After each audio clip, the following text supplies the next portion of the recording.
Welcome back. Welcome back. We are done with the two electrodes, two electrolytic cells, where we are using inactive electrodes. Those are carbon electrodes or graphite. Now we are coming to the two electrolytic cells where we are using active electrodes. In these ones, where active electrodes will be used. Electrodes, remember these electrodes, why do we call them active? It's because they will either gain mass or loses mass, undergo decrease in mass. That's why we call them active electrodes. These electrolytic cells include, which is number 3, purification of copper. Purification of copper. And the other one is number 4, which is electroplating.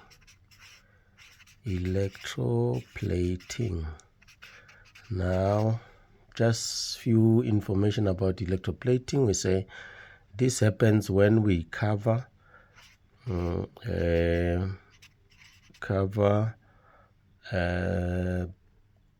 one metal with another.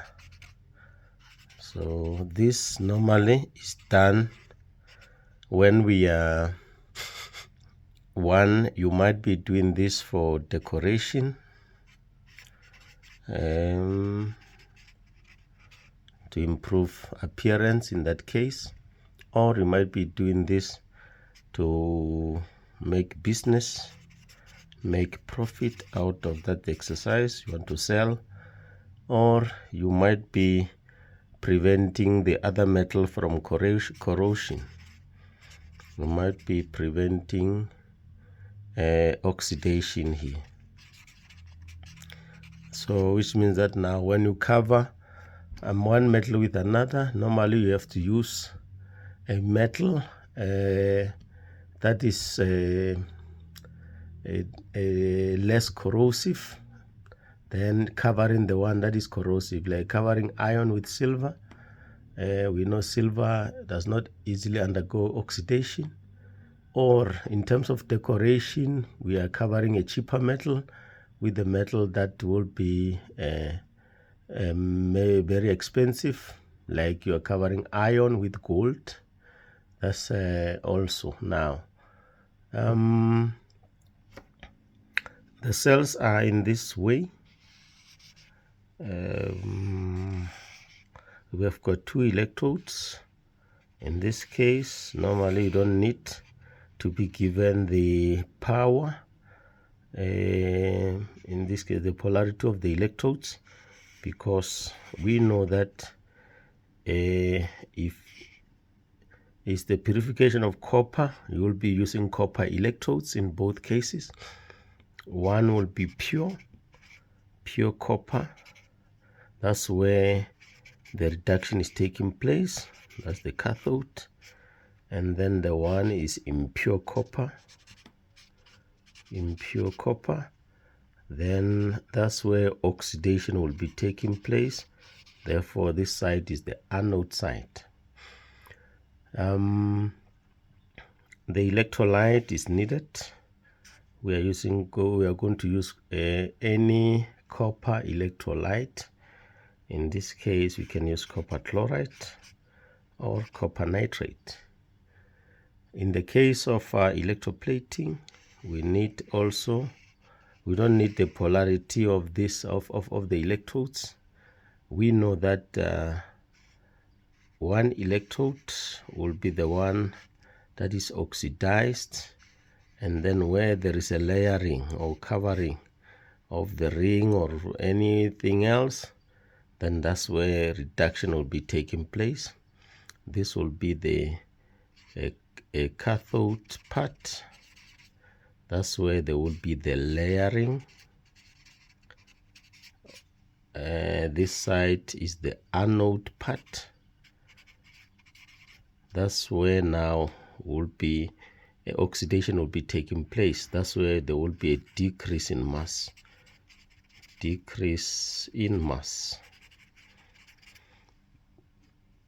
And also here, very simple, is that if I'm going to cover the ring with, let's say, for example, silver, I know that if silver is going to be layered here on top of this metal, therefore this one must be silver.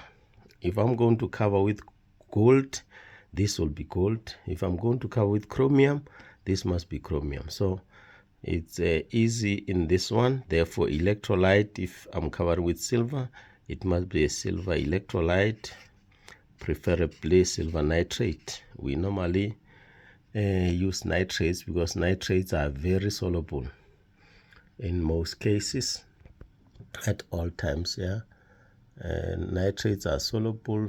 That's why we are using nitrates in these cells. Let's talk about the reactions that will be taking place in these two cells as they are in operation. In the copper one, we said that the impure one, in the impure copper, copper will undergo oxidation. Therefore, that's where copper will be oxidized to form copper ion plus 2 electrodes, two electrons, and also we'll be having at the cathode. This happens at the anode. At the cathode, that's where we are having the pure copper. That's where we are going to be now having purified copper. Therefore, the copper ions will be gaining 2 moles of electrons and then forming copper. You can see that the reaction that is happening at the anode is reversed at the cathode.